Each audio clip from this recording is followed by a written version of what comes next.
नमस्कार दोस्तों, स्वागत है आपका एके ऑनलाइन क्लासेस में। दोस्तों, हमने पिछले वीडियो के अंतर्गत पढ़ा था थार मरुस्थल के बारे में। थार मरुस्थल से संबंधित हमने थार मरुस्थल में पाए जाने वाले टीले, उनके प्रकार, थार मरुस्थल का आकार, विस्तार और दोस्तों इसमें जल संरक्षण की जो विधियां हैं उनके बारे में हमने विस्तार से अध्ययन किया था। दोस्तों, आज हम पढ़ेंगे थार मरुस्थल की विशेषताएं। तो आज का हमारा टॉपिक रहेगा थार मरुस्थल की विशेषताएं। थार मरुस्थल की विशेषताएं। तो अब तक जो हमने पढ़ा है दोस्तों, उसके अंतर्गत अब हम सम्मिलित रूप से थार मरुस्थल की जो कॉमन विशेषताएं हैं उनके ऊपर चर्चा करेंगे। तो दोस्तों, हमने पढ़ा था कि जो राजस्थान है उस राजस्थान के पश्चिम में अरावली के जो पश्चिमी 12 जिले हैं, ये जिले क्या हैं? मरुस्थलीय जिले हैं। ये जिले हैं मरुस्थलीय जिले हैं। अरावली के पश्चिमी 12 मरुस्थलीय जिलों की यानी इस थार मरुस्थल की आज हम करेंगे विशेषताओं पर बात। तो दोस्तों, सबसे पहले हम बात करें तो थार मरुस्थल का क्षेत्रफल कितना है? क्षेत्रफल, तो दोस्तों इसका जो कुल क्षेत्रफल है 2,09,600 वर्ग किलोमीटर। 2,09,600 वर्ग किलोमीटर, जिसमें से अगर हम बालुका स्तूप मुक्त भूमि को अलग कर दें तो कुल मरुस्थल का क्षेत्रफल है, मरुस्थल का शुद्ध क्षेत्रफल है वो है 1,75,000 वर्ग किलोमीटर। 1,75,000 वर्ग किलोमीटर।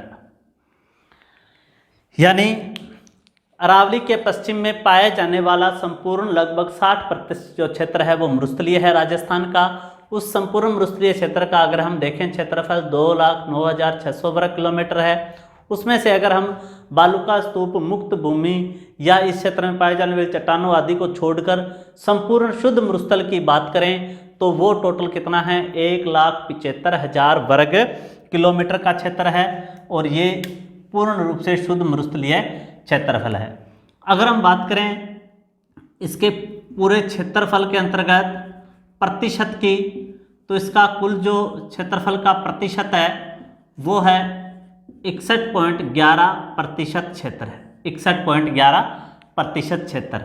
अगर हम इस क्षेत्र में रहने वाली जनसंख्या के निवास की बात करें, जनसंख्या की, तो जनसंख्या यहाँ निवास करती है लगभग 40% जनसंख्या निवास करती है। इसीलिए अगर हम प्रतिशत क्षेत्रफल के मुकाबले जनसंख्या को देखते हैं तो इस क्षेत्र में बहुत कम जनसंख्या निवास करती है। तो कम जनसंख्या का क्या है यहाँ पर? निवास। किसके मुकाबले देखें? अगर हम राजस्थान के अन्य क्षेत्रों के मुकाबले देखें तो यहाँ बहुत कम जनसंख्या का क्या है? निवास है। यानी राजस्थान के भौतिक प्रदेशों की दृष्टि से देखें तो इसे हम कह सकते हैं ये यहाँ विरल जनसंख्या पाई जाती है। विरल जनसंख्या पाई जाती है। परंतु अगर यही तुलना हम विश्व के मरुस्थलों से करें कि सहारा है, अटाकामा मरुस्थल है, एरिजोना मरुस्थल है, तकलामाकन है, या अरब का जो कबीर का मरुस्थल आदि है, पाकिस्तान का चेलिस्तान मरुस्थल आदि की बात करें तो उन सभी मरुस्थलों के मुकाबले देखें तो यह विश्व का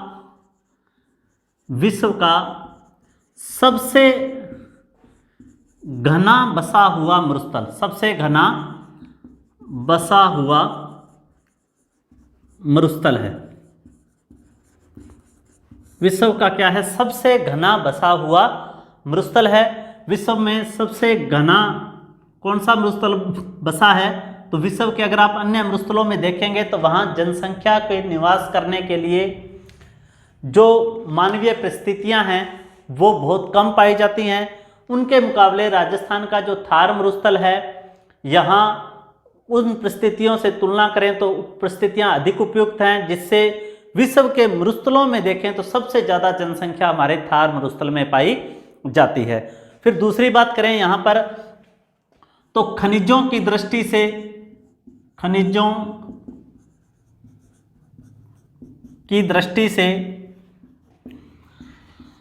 सबसे संपन्न मरुस्थल, सबसे संपन्न मरुस्थल तो राजस्थान का जो थार मरुस्थल है दोस्तों, उसमें अवसादी सेलें पाई जाती हैं। कौन सी सेलें पाई जाती हैं यहाँ पर?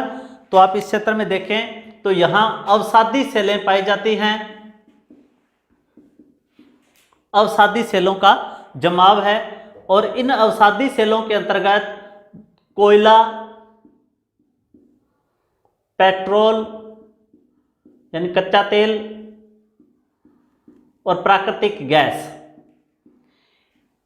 इनके मरुस्थल से विपुल भंडार हैं, बड़े भंडार जो हैं वो प्राप्त हुए हैं। साथ ही हम बात करें तो इसके अलावा जैसे चूना जो है, पत्थर, उसके भी जैसलमेर के सानू क्षेत्र से बड़े भंडार प्राप्त हुए हैं। साथ ही इसके बात करें तो जिप्सम के विपुल भंडार हैं। यहाँ पर नागौर क्षेत्र का जो डेगाना एरिया है वहाँ टंगस्टन के भंडार हैं। झुंझुनू का जो खेतड़ी सिंगाना क्षेत्र है वहाँ तांबा के भंडार है। यानी हम विश्व में खनिजों की दृष्टि से देखें तो यह क्या है? सबसे संपन्न क्षेत्र है। यहाँ पर अवसादी सेलों का जमाव है, जिनमें परंपरागत जो ऊर्जा के स्रोत हैं वो पाए जाते हैं। तो परंपरागत ऊर्जा के स्रोत कौन से हैं? जैसे कोयला, पेट्रोल, प्राकृतिक गैस आदि।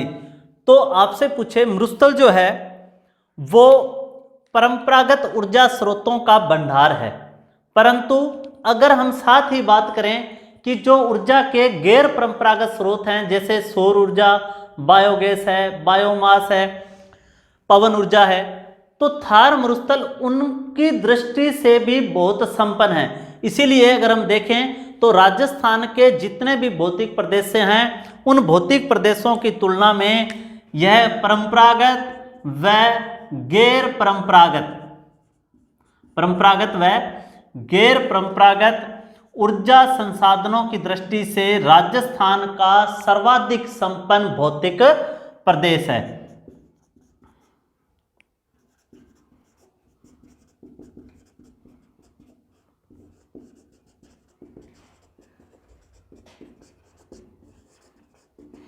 तो दोस्तों, राजस्थान के थार मरुस्थल में अवसादी सेलों की प्रधानता पाई जाती है। अवसादी सेलों के अंतर्गत कोयला, पेट्रोल, प्राकृतिक गैस, इनके भंडार पाए जाते हैं। परंपरागत स्रोतों के साथ साथ जो वर्तमान में ऊर्जा के गैर परंपरागत स्रोत हैं, सौर ऊर्जा, पवन ऊर्जा, बायोगैस, बायोमास, इनकी भी क्या है? थार मरुस्थल में विपुल संभावनाएं हैं। तो अगर आपको जैसे थार मरुस्थल से संबंधित ऐसा कोई प्रश्न हो कि थार मरुस्थल में जो ऊर्जा के परंपरागत स्रोत हैं उनकी प्रधानता पाई जाती है, गैर परंपरागत ऊर्जा के स्रोत कम पाए जाते हैं, तो ऐसा नहीं है। क्या है? दोनों ही प्रकार के परंपरागत और गैर परंपरागत दोनों जो ऊर्जा के स्रोत हैं उनकी विपुल संभावनाएं थार मरुस्थल में पाई जाती हैं। अब हम थार मरुस्थल का देखें तो वर्षा की दृष्टि से विभाजन बताता हूं आपको। तो थार मरुस्थल जो है वो राजस्थान में वर्षा को भी क्या करता है? निर्धारित करता है।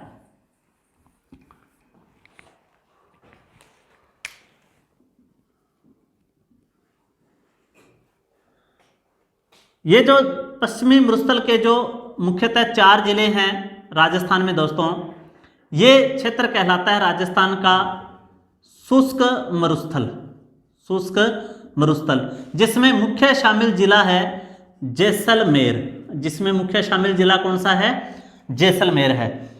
शुष्क मरुस्थल को अर्ध शुष्क मरुस्थल से अलग करने वाली जो समवर्षा रेखा है यह है 25 सेंटीमीटर वर्षा रेखा। यही 25 सेंटीमीटर वर्षा रेखा अगर हमें मिलीमीटर में पूछी जाए तो दोस्तों 250 मिलीमीटर वर्षा रेखा या 25 सेंटीमीटर वर्षा रेखा शुष्क प्रदेश को किससे अलग करती है? अर्ध शुष्क मरुस्थल से अलग करती है, अर्ध शुष्क मरुस्थल से अलग करती है। तो शुष्क मरुस्थल व अर्ध शुष्क मरुस्थल को या थार मरुस्थल को दो बराबर भागों में बांटने वाली समवर्षा रेखा कौन सी है? 25 सेंटीमीटर वर्षा रेखा दोनों को अलग करती है। उसके बाद में जो राजस्थान है दोस्तों, उसमें सबसे कम जो वर्षा होती है वो होती है 10 सेंटीमीटर वर्षा, सबसे कम। तो ये कौन से जिले में होती है? जैसलमेर में सबसे कम वर्षा होती है, वो भी राजस्थान का पश्चिमी जिला है। इसलिए 10 सेंटीमीटर वर्षा रेखा जो है या 100 मिलीमीटर जो वर्षा रेखा है, यह अंतरराष्ट्रीय रेखा के समानांतर है, अंतरराष्ट्रीय रेखा के समानांतर है। तो अंतरराष्ट्रीय रेखा के समानांतर ये वाला जो क्षेत्र है जैसलमेर का, जहां राजस्थान में सबसे कम वर्षा होती है, यह क्षेत्र अंतरराष्ट्रीय रेखा के बिल्कुल क्या है? समानांतर पाए जाने वाली रेखा है 10 सेंटीमीटर वर्षा रेखा। उसके बाद थार मरुस्थल को शुष्क और अर्ध शुष्क दो भागों से अलग करने वाली वर्षा रेखा कौन सी है? 25 सेंटीमीटर वर्षा रेखा। उसके बाद में दोस्तों ये जो हमारी अरावली पर्वतमाला है, इस अरावली पर्वतमाला के सहारे, इस अरावली पर्वतमाला के ऊपर जो वर्षा रेखा है ये है दोस्तों 50 सेंटीमीटर वर्षा रेखा या 500 मिलीमीटर वर्षा रेखा। तो 500 या 50 सेंटीमीटर वर्षा रेखा राजस्थान में किस क्षेत्र से गुजरती है? अरावली से। क्या कार्य करती है? तो संपूर्ण राजस्थान को दो भागों में बांटती है, दो भागों में बांटती है। तो दोस्तों आप इसको थोड़ा समझने का प्रयास करें। अरावली का जो पश्चिमी संपूर्ण क्षेत्र है, इस संपूर्ण क्षेत्र में जो वर्षा होती है वो होती है लगभग 10 से लेकर अधिकतम 40 सेंटीमीटर तक, और अरावली का जो पूर्वी क्षेत्र है वहां वर्षा होती है 60 से अधिक। जो मध्य वाला क्षेत्र है, इस मध्य वाले क्षेत्र के अंदर, जो इस मध्य वाले क्षेत्र को मैं अलग मार्कर से दर्शा देता हूं। ये मध्य वाला जो अरावली क्षेत्र है, इस अरावली क्षेत्र के अंतर्गत यहां होती है 50 सेंटीमीटर वर्षा रेखा। यह 50 सेंटीमीटर वर्षा रेखा राजस्थान को पूर्वी व पश्चिमी दो समान भागों में बांटती है, पूर्वी व पश्चिमी दो समान भागों में बांटती है। और इसी के पास ही राजस्थान की जो कुल वार्षिक वर्षा है, उस वार्षिक वर्षा का औसत पाया जाता है। तो राजस्थान में कुल वार्षिक वर्षा का औसत है 57.51 सेंटीमीटर, 57.51 सेंटीमीटर। तो ये कुल वार्षिक वर्षा का औसत पाया जाता है। जबकि थार मरुस्थल का अगर हम विभाजन की बात करें कि थार मरुस्थल में शुष्क भाग को अर्ध शुष्क भाग से अलग करने वाली वर्षा रेखा कौन सी है? तो ये है 25 सेंटीमीटर वर्षा रेखा या 250 मिलीमीटर वर्षा रेखा।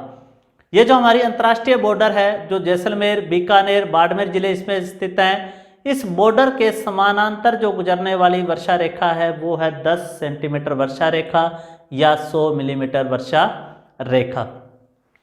तो थार मरुस्थल का हमने विभाजन वर्षा के आधार पर किया, शुष्क और अर्ध शुष्क मरुस्थल के आधार पर। तो शुष्क और अर्ध शुष्क मरुस्थल दोनों अलग होते हैं 25 सेंटीमीटर वर्षा रेखा से। तो अभी हाल ही में जो प्रश्न पूछा था दोस्तों, उसमें पूछा था कि थार मरुस्थल का जो पूर्वी विस्तार है उसको निर्धारित करने वाली वर्षा रेखा कौन सी है? तो दोस्तों थार मरुस्थल जो है उसका पश्चिमी निर्धारण करती है, वो करती है 10 सेंटीमीटर वर्षा रेखा। इसका पश्चिमी निर्धारण करती है 10 सेंटीमीटर वर्षा रेखा। और जब हम पूर्व की ओर बढ़ते हैं तो अरावली क्षेत्र तक इसका निर्धारण करती है 40 सेंटीमीटर वर्षा रेखा, क्योंकि शुष्क क्षेत्र के अंदर 10 से लेकर 20 सेंटीमीटर तक वर्षा होती है और अर्ध शुष्क प्रदेश में 20 से 40 सेंटीमीटर तक वर्षा होती है। तो थार मरुस्थल का जो पूर्वी निर्धारण है वो करती है 40 सेंटीमीटर वर्षा रेखा, जबकि राजस्थान को दो समान भागों में बांटने वाली वर्षा रेखा कौन सी है? 50 सेंटीमीटर वर्षा रेखा है। तो थार मरुस्थल के बारे में वर्षा के आधार पर इसका वर्गीकरण बताया आपको। अब हम इससे आगे बढ़ते हैं।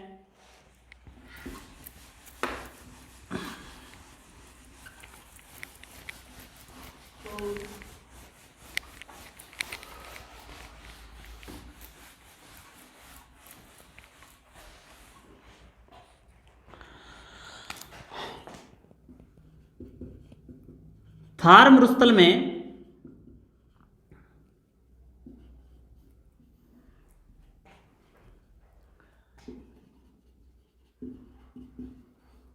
खनिजों की प्रधानता है जो विश्व के अन्य मरुस्थलों के मुकाबले इसे धनी साबित करती है। यानी विश्व के जितने भी मरुस्थल हैं वो बंजर है, बेजान है, उनके मुकाबले राजस्थान के थार मरुस्थल में बड़ी मात्रा में कृषि की जाती है। भूमि जल स्तर भी ठीक है। दूसरा, सिंचाई के लिए हमने इंदिरा गांधी नहर को इस क्षेत्र से गुजारा है। साथ ही यहाँ पर खनिजों जो हैं, बहुमूल्य खनिज भी अभी वर्तमान में राजस्थान थार मरुस्थल से कोयला, पेट्रोल और प्राकृतिक गैस के भंडार प्राप्त हुए हैं। उस दृष्टि से भी देखें तो खनिजों की प्रधानता है, जिस दृष्टि से ये विश्व का सबसे धनी मरुस्थल है। इसके बाद यहाँ जुरेसिक काल के साक्ष्य मिले हैं। जुरेसिक काल के साक्ष्य,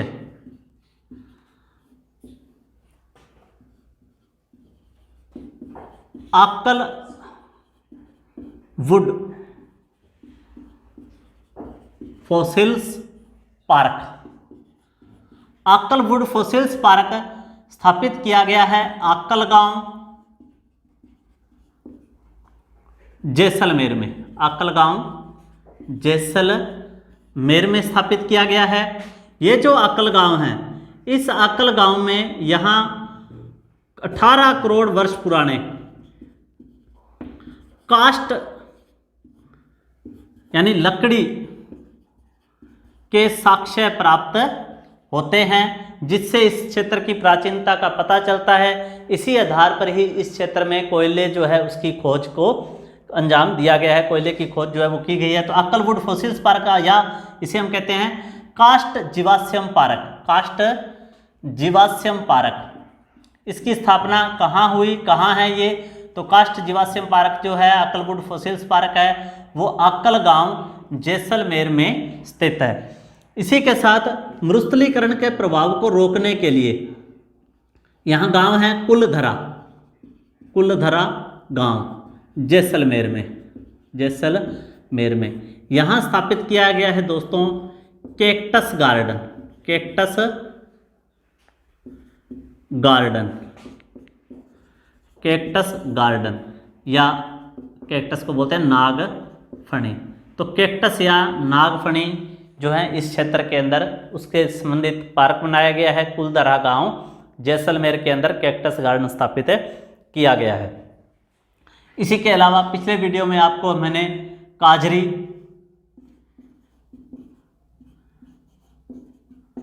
आफरी और अन्य जो प्रोग्राम इस थार मरुस्थल में संचालित हैं उनके बारे में भी बताया था। इसके बाद हम पढ़ते हैं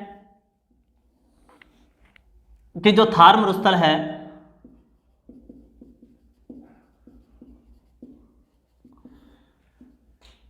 यहां न्यून वायुदाब का केंद्र बनता है, न्यून वायुदाब का केंद्र बनता है। थार मरुस्थल में न्यून वायुदाब का केंद्र बनता है। क्या है ये? तो दोस्तों भारतीय संदर्भ में समझें आप इसको, तो जो थार का मरुस्थल है वो गर्मियों के दिनों में अधिक तपता है, गर्मियों के दिनों में अधिक तपता है। जहाँ तापमान उच्च होता है वहाँ वायुदाब क्या होता है? न्यून वायुदाब। और जो वायुदाब न्यून होता है तो वह मानसून को अपनी ओर क्या करता है? आकर्षित करता है। मानसून को अपनी ओर क्या करेगा? आकर्षित करेगा। मानसून को अपनी ओर क्या करेगा? आकर्षित। क्योंकि जो मौसमी हवाएं हैं, मौसमी हवाएं हैं वो उच्च वायुदाब से निम्न वायुदाब की ओर चलती हैं, निम्न वायुदाब की ओर चलती हैं। तो कहने का भावार्थ ये है कि थार का जो मरुस्थल है मानसून को अपनी ओर आकर्षित करने में अहम भूमिका अदा करता है। तो थार मरुस्थल में ही क्या है? न्यून वायुदाब का केंद्र बनता है। यही न्यून वायुदाब का केंद्र मौसमी हवाओं को, दक्षिण पश्चिम मानसून को अपनी ओर आकर्षित करता है। तो न्यून वायुदाब का केंद्र सर्वाधिक थार मरुस्थल में कहाँ बनता है? तो न्यून वायुदाब का केंद्र सर्वाधिक बनता है जैसलमेर में। सबसे ज़्यादा न्यून वायुदाब का केंद्र बनता है जैसलमेर में। तो दोस्तों ये हमने थार मरुस्थल और उनसे संबंधित कुछ विशेषताओं को पढ़ा। कुछ जो विशेषताएं इसकी रह गई हैं वो संबंधित जैसे अपने टॉपिक करेंगे वहाँ हम करते रहेंगे। अगले वीडियो में दोस्तों हम शुरू करेंगे दूसरा भौतिक प्रदेश, अरावली पर्वतीय प्रदेश। तो दोस्तों आप इस चैनल को लाइक करें, सब्सक्राइब करें, शेयर करें, कमेंट करें और नोटिफिकेशन के लिए बेल आइकन को प्रेस करना ना भूलें। जय हिंद, जय भारत।